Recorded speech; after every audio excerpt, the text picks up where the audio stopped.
உலகெங்கும் இருக்கும் மூவண்ணம் சேனல் நேயர்களுக்கு வணக்கம். நம்ம ஸ்டுடியோவுக்கு நிறைய லெட்டர்ஸும் மெசேஜஸும் வர ஆரம்பிச்சிச்சு. என்னன்னு பார்த்தீங்கன்னா, திருப்பரங்குன்றம் இந்த கோயில் விஷயத்தை பற்றி எதுவுமே பேசலையே, இந்த மலை விஷயத்தை பற்றி நீங்கள் யாருமே வாய் திறக்கலையே, எல்லா விஷயத்துக்கும் முதலாளாக குரல் கொடுப்பீங்க, இதை பற்றி எதுவும் பேசலையே அப்படின்னு சொல்லிட்டு எல்லாரும் கேட்க ஆரம்பித்தாங்க. கண்டிப்பாக நம்ம ஒரு 8 நாட்களாக இது விஷயமா போடணுன்ற பிளான் இருந்தது மட்டும் இல்லாமல் அதுக்கு முன்னாடி கொஞ்சம் கிரவுண்ட் ஒர்க் பண்ணலாமேன்னு சொல்லிட்டு திருப்பரங்குன்றத்தில் என்னென்ன விஷயங்கள் நடந்தது அப்படின்னு சொல்லிட்டு ஒரு நீண்ட ஆராய்ச்சிகள் செஞ்சு நம்மளுடைய ரிப்போர்ட்டர்ஸ் டீம் நிறைய விஷயங்கள் கேதர் பண்ணி கொடுத்தாங்க. அந்த விஷயத்தை அப்படியே ஃபோக்கஸ் பண்ணி பேசினா தேவையில்லாத பிரச்சனைகளும் வரும்.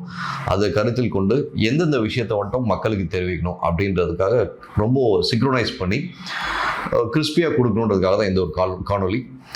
நம்ம எல்லாருக்கும் தெரியும், திருப்பரங்குன்றம் எந்த ஒரு மலையினால் ஏற்படக்கூடிய ஒரு மலை.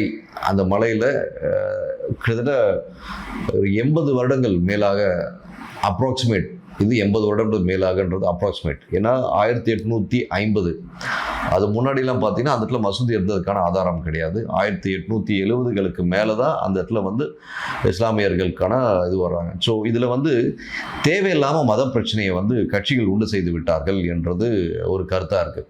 சரி, நம்ம இன்னைக்கு இருக்க சூழலில் இந்துவாகட்டும், இஸ்லாமியராகட்டும், கிறிஸ்தவராகட்டும் நல்ல ஒற்றுமையோடு எல்லா இடத்துலையும் அப்படி தான் வாழ்ந்துட்டு இருக்கோம்.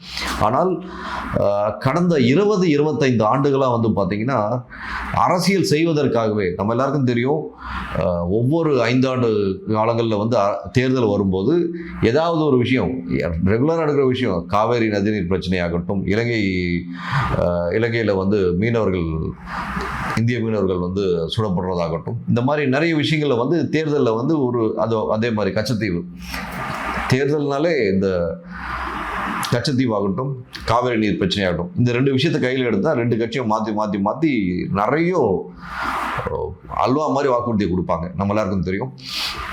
அதே மாதிரி இந்த வருஷம் புதுசாக நீட் அப்படின்னு ஒரு விஷயத்த சொன்னாங்க.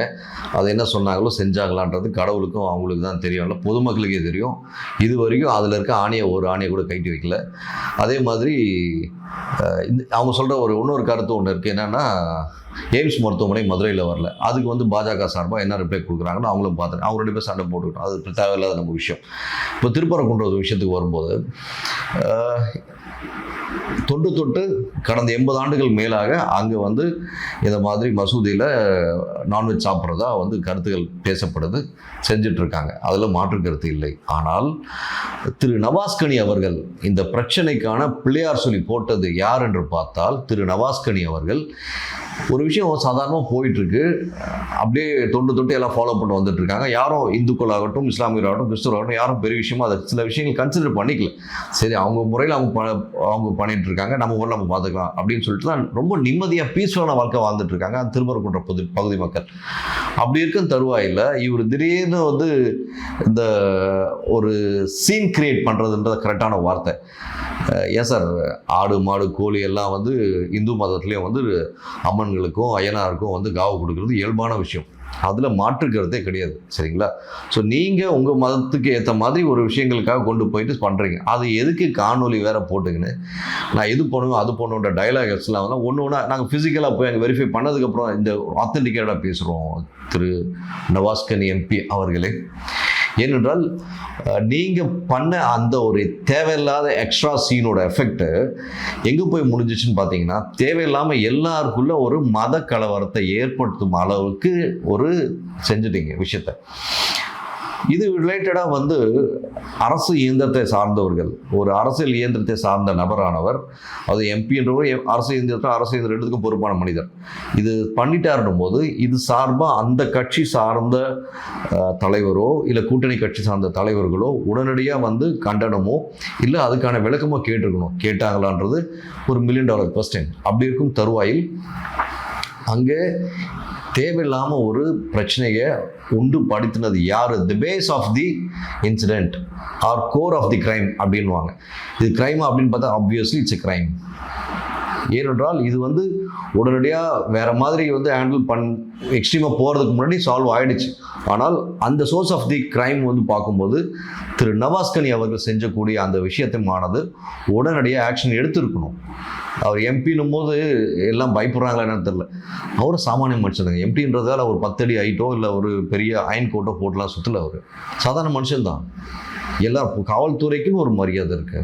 We respect, with due respect நம்ம மதிக்கிறோம் காவல்துறையை. அதே மாதிரி எம்பி ஆகட்டும், மினிஸ்டர் ஆகட்டும், எம்எல்ஏ ஆகட்டும், கவுன்சிலர் ஆகட்டும், பிரசிடென்ட் ஆகட்டும், எல்லார் மேலேயும் ஒரு தனிப்பட்ட மரியாதை மதிப்பு இருக்கு. அதை அவங்க காப்பாற்றிக்கணும். அதுக்கு தன்னுடைய சகட்டு மேனிக்கான ஒரு விளம்பரத்துக்காக இந்த மாதிரி ஒரு கேவலமான ஒரு விஷயத்தை பண்ணியிருக்காரு அவர். அதுக்கு கண்டனம் தெரிவிக்காமல் இன்னும் காலதாமதப்படுத்துவது ஏன் என்று தெரியவில்லை. இதுதான் பிரைமரி ரீசன் அங்கே இவ்வளோ பெரிய பிரச்சனை நடக்கிறதுக்கு. அதுக்கு அடுத்தபடியாக இந்து முன்னணி ஆட்கள் நாங்கள் போராட்டம் பண்ண போகிறோம்னு அனௌன்ஸ் பண்ணுறாங்க. உடனடியாக 144 போடுறாங்க. 144 as per law and order கண்டிப்பாக அந்த இடத்துல 144 போடணும். அதில் மாற்று கருத்து இல்லை. law and order போய் போடுறாங்க. திருப்பி அவங்க ரீஅப்பீல் போகிறாங்க. அப்பீல் போகும்போது கரெக்டாக 3:40 to 4 o'clock அவங்களுக்கு அப்ரூவல் வருது. போராட்டம் நடத்திக்கலாம் 1 ஹவருக்குன்னு சொல்லிட்டு. ஸோ அந்த 1 hour டைம் பேரில் நடத்திக்கலாம்னு சொல்லி வரும்போது 144 இருக்கக்கூடிய இடத்துல திடீர் என்று எப்படி லட்சக்கணக்கான மக்கள் உள்ளே வந்தாங்க. அப்போது ரகுபதி என்ற அமைச்சர் நினைக்கிறேன், அவர் என்ன சொல்லியிருக்காருன்னா, இரும்பு கடம் கொண்டு அடக்குவோம் சொல்லியிருக்கேன். மாண்புமிகு ரகுபதி அவர்களே, அடியேன் ஒரு தாழ்மையான ஒரு வேண்டுகோள். நீங்கள் இரும்பு கடம் கொண்டு அடக்குவதாக சொல்லியிருந்தீர்கள். அப்படி இரும்பு கடம் கொண்டு அடக்கி இருந்தீர்கள், எப்படி அத்தனை பேர் உள்ளே வந்திருப்பாங்க சார்? நீங்கள் எல்லாம் பிஜேபி இந்து முன்னணின்னு சொல்லி ஸ்பெசிஃபிக்காக சொல்கிறீங்க. ரைட்டுங்க, எனக்கு இந்த கட்சியும் வேணாம் அந்த கட்சியும் வேணாம். நான் நடுநிலையாக கேட்குறேன், இரும்பு கடம் கொண்டு அடக்கி இருந்தால் எத்தனை நபர் வந்திருந்தாங்க? எத்தனை பிஜேபி கட்சிக்காரன், எத்தனை இந்து முன்னணி கட்சிக்காரன், எத்தனை மாற்று கட்சிக்காரன் தயவுசெய்து சொல்லுங்கள். அதே மாதிரி ஒவ்வொரு போராட்டம், ஒவ்வொரு மீட்டிங், ஒவ்வொரு ஆர்ப்பாட்டம் எப்படி நடக்கும்போது ஒவ்வொரு இடத்துலையும் இன்னிலிருந்தாவது அமைச்சர் அவர்களே, திரு விஎஸ்பி திரு செந்தில் பாலாஜி அவர்களிடம் சொல்ன்று நீங்கள் தயவுசெய்து கூறுங்கள், ஒவ்வொரு இந்த மாதிரி ஆர்ப்பாட்டம், போராட்டம், மீட்டிங் நடக்கும்போது அந்த பர்டிகுலர் பகுதி சார்ந்த இடங்களில் எத்தனை ஒயின் ஷாப் இருக்குது, எவ்வளோ சேல்ஸ் ஆகுதுன்னு கணக்கெடுத்து பாருங்கள். அன்னைக்கு நடந்த அந்த போராட்டத்தில் எவ்வளோ சேல்ஸ் ஆச்சுன்னு சொல்லுங்கள். ஏனென்றால் ஒரு மாதம் முன்னாடி ஒரு ஆர்எஸ்எஸ் மீட்டிங் நடந்திருக்கு. எத்தனையோ ஆயிரம் பேர் கலந்துருக்காங்க. அந்த சுற்று வட்டார பகுதியில் எந்த ஒயின் ஷாப்லேயும் நார்மல் சேல்ஸோட எக்ஸ்ட்ரீம் சேல்ஸ் ஆகலைன்றது பதிவு நாங்கள் போய் ரெக்கார்ட் செக் பண்ணிடுவோம். இதே வேறு எந்த கட்சியாக இருந்தாலும் ஓப்பன் சேலஞ்ச் திரு ரகுபதி அவர்களே, உங்கள் கட்சி உட்பட, சரிங்களா, உங்கள் கட்சி உட்பட எந்த கட்சியாக இருந்தாலும் அந்த கட்சி மீட்டிங் எது நடந்தாலும் சுற்று வட்டாரத்தில் இருக்கிற 15 கிலோமீட்டரில் ஒயின் ஷாப்போட சேல்ஸ் அப்படி தான் இருக்குது. சூப்பரான வருமானம் கவர்மெண்ட்டுக்கு. அதே மாதிரி அன்னைக்கு திருப்பரங்குன்றம் நடந்த இன்சிடென்ட்லுக்கு அந்த சரௌண்டிங்கில் எவ்வளோ சேல்ஸ் ஆச்சுன்னு சொல்லிட்டு ரெக்கார்டை தயவுசெய்து ப்ரொடியூஸ் பண்ணுங்கள். நீங்கள் இரும்பு கரம் கொண்டு அடக்கினீர்கள் என்று சொல்வதற்கு இந்த ஒரு டேட்டாமே நீங்கள் கொடுத்தீங்கன்னா நல்லாயிருக்கும் திரு ரகுபதி அவர்களே. உங்களை பற்றின இன்னொரு விஷயமும் ஆதாரத்தோடு நிரூபிக்கவும் தயார் திரு ரகுபதி அவர்களே. ஆருத்ரா ஸ்கேம் மாதிரி இஜாவு ஸ்கேம்னு ஒன்று வந்தது. உங்களுக்கு நல்லாவே தெரியும். இஜாவுன்ற ஒரு கம்பெனி எத்தனை 1000 கோடி ஊழல் பண்ணிட்டு ஓடி போனார் தெரியும். அலெக்சாண்டர்ன்ற ஓனர், அவர் தான் அந்த ப்ரொப்ரைட்டர். அவரோட அப்பா மட்டும் அரெஸ்ட் பண்ணி புலனில் வச்சுருக்கீங்க. அலெக்சாண்டர் தப்பிச்சு போயிட்டார். அவர் கூட சார்ந்த இன்னும் 2-3 பேர் வெளியே இருக்கிறதா தகவல் வருது. ஒரு 11 பேர் மட்டும் அரெஸ்ட் பண்ணி உள்ளே வச்சுருக்கீங்க. இது ரிலேட்டடாக பார்த்தீங்கன்னா 14 தற்கொலைகள் ஏற்பட்டுள்ளது இஜாவு ஸ்கேம் மூலிமா. சரிங்களா, இதுக்கும் உங்களுக்கும் என்ன தொடர்பு அப்படின்னு சொல்லி மக்கள் கேட்கலாம். இதுக்கும் அவருக்கும் தொடர்பு இருக்குது. என்னிடம் 20லேருந்து 26 ஆதாரங்கள் இருக்கிறது. ஆதாரங்கள் என்பது முழு மனிதன். 26 பேர் இஜாவு ஸ்கேம் அந்த ஆஃபீஸ் ஓப்பன் பண்ண நிகழ்ச்சியாகட்டும், அது ஒவ்வொரு ஆஃபர்ஸ் அனௌன்ஸ் பண்ணி இந்த நிதி நிறுவனத்தில் இவ்வளோ இன்வெஸ்ட் பண்ணுங்கள், இது பண்ண இவ்வளோ ஆஃபர் கிடைக்கும் அப்படின்னு சொன்ன விஷயமாகட்டும், இவ்வளோ ரிட்டர்ன்ஸ் கிடைக்கும் சொன்ன விஷயமாகட்டும், இதெல்லாம் மேடை போட்டு மிகப்பெரிய பிரம்மாண்டமாக ஒரு ஹோட்டலில் அந்த நிகழ்ச்சிக்கு போகிறதுக்கு முன்னாடி எல்லோரும் ஃபோனை வாங்கி வச்சுக்கிறாங்க உஷாரா.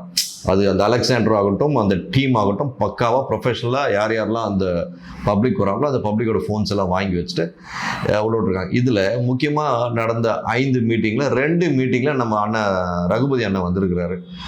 அவரும் மேடையில் பதிவு பண்ணியிருக்காரு வார்த்தை. என்ன வார்த்தை சொல்லுங்கள்? இது புது நிதி நிறுவனம் தான், வச்ச நிதி நிறுவனம் மாதிரி கிடையாது. கண்டிப்பாக உங்களுக்கு ஓரளவுக்கு தேவையான வருமானம் வர வாய்ப்புகள் இருக்கிறது அப்படின்ற வார்த்தையை பதிவு பண்ணியிருக்காரு. இந்த பதிவு பண்ணதுக்கு ப்ரூஃப் என்கிட்ட 26 பேர் இருக்கிறாங்க. 26 பேர் நீங்கள் என்னைக்கு எந்த டேட்டு எந்த கோர்ட்டு எந்த இடம் சொன்னாலும் நான் கூட்டிகிட்டு வரேன், நான் தயார். அந்த 26 பேரும் வர ரெடியாக இருக்கிறார்கள். ஏனென்றால் 1-2 இல்லை, அவ்வளோ தற்கொலைகள் 14 பேர் இந்த ஹிஜாப் ஸ்கேமால் செத்து போயிருக்காங்க. இது வரைக்கும் எக்கனாமிக் அஃபென்ஸ் விங் EOW டிபார்ட்மெண்ட்டை கேஸ் நடந்துகிட்ருக்கு. இது வரைக்கும் அதுக்கான கான்கிரீட் சொல்யூஷனே கிடைக்கலை. சரி, பணத்தை தொலைச்சான், சரிங்க, இன்ட்ரெஸ்ட் வரல, அது வரல, சரி, எல்லாம் மக்களோட பேராசையோட வெளிப்பாடு தான் இந்த ஆருத்ரா ஸ்கேமு, ஹிஜாப் ஸ்கேம். இந்த மாதிரி ஸ்கேம்லாம் செய்ய விட்றது யாருங்க முதல்ல? சரி, வரானுங்க, நிதி நிறுவனம் நடத்துகிறானுங்க, கொள்ளடிக்கிறானுங்க, போகிறானுங்க. நீங்கள் எதுக்குங்க அங்கே போயிட்டு மைக்கை பிடிச்சின்னு ஆற்றுன்னு ஆற்றுனீங்க? நீங்கள் ஆற்றுனதோட எஃபெக்ட் தான் இன்றைக்கி 14 தற்கொலை. இது தற்கொலையா கொலையா என்பது உங்களை போல அமைச்சர்கள் வெளியே வந்து உண்மையை சொல்லுங்கள். உங்களுக்கு நீங்கள் சொல்லக்கூடிய வார்த்தை, எனக்கும் அந்த ஹிஜாப் ஸ்கேம் நிறுவனத்துக்கும் சம்பந்தம் இல்லை என்று சொல்லுவீர்கள். ஆனால் 2 முறை, ஒன்றுக்கு 2 முறை சென்றிருக்கீர்கள். ஒரு முறை சொன்னால் கூட பரவாயில்ல, அமைச்சரவர்களே 2 முறை சென்றிருக்கிறீர்கள். 2 முறை சென்று நல்லா ஆத்திருக்கீங்க. அப்படின்னும் போது அந்த ஸ்கேமில் ஏதோ ஒரு விஷயம் இருக்குது. அந்த இக்கன்னாவை கொஞ்சம் வெளிப்படுத்துங்க. ஏற்கனவே வந்து இந்த அண்ணா யூனிவர்சிட்டியில் யார் அந்த சாருக்கே நமக்கு ரிசல்ட் தெரியாமல் இருக்கிறோம். இப்போ இந்த இக்கன்னா வந்து இன்றைக்காவது உடைப்பீங்களா அப்படின்ற நம்பிக்கையில் நிறைய பேர் வந்து நொந்து நூடுல்ஸாக உட்காந்துருக்குறான் இந்த ஹிஜாப் ஸ்கேமில் மாட்டினவங்க. அதுக்கு ஏதாவது நல்ல சொல்யூஷன், ஏன்னா நீங்கள் தான் சட்டத்துறை அமைச்சர், சட்டமே உங்கள் கையில்.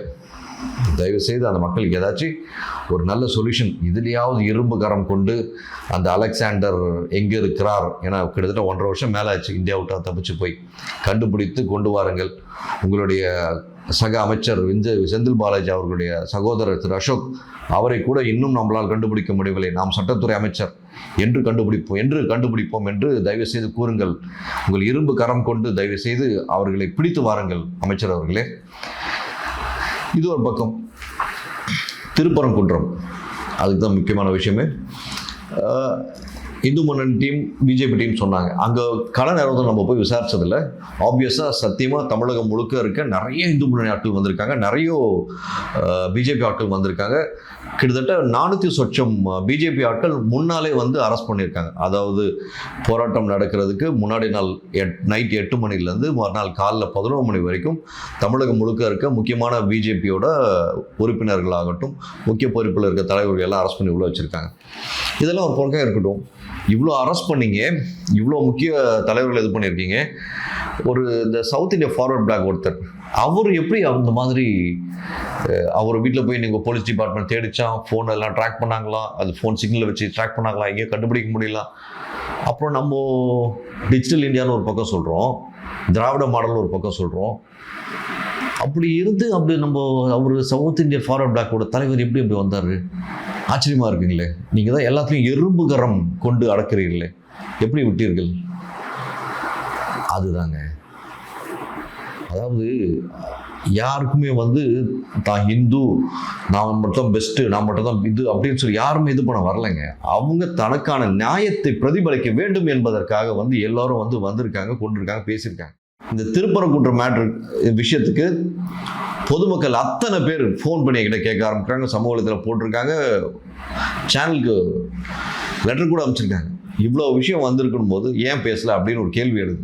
இதோட ஆதாரம், உண்மைத்தன்மை எல்லாம் வச்சு பார்க்கும்போது ஒரே ஒரு தனிநபருடைய ஒரு தேவையில்லாத பப்ளிசிட்டிக்கு தேவையில்லாத ஒரு பதக்கலவரம் ஏற்படும் சூழல் ஏற்பட்டிருக்கும். கடவுள் புண்ணியத்தில் நடக்கவில்லை.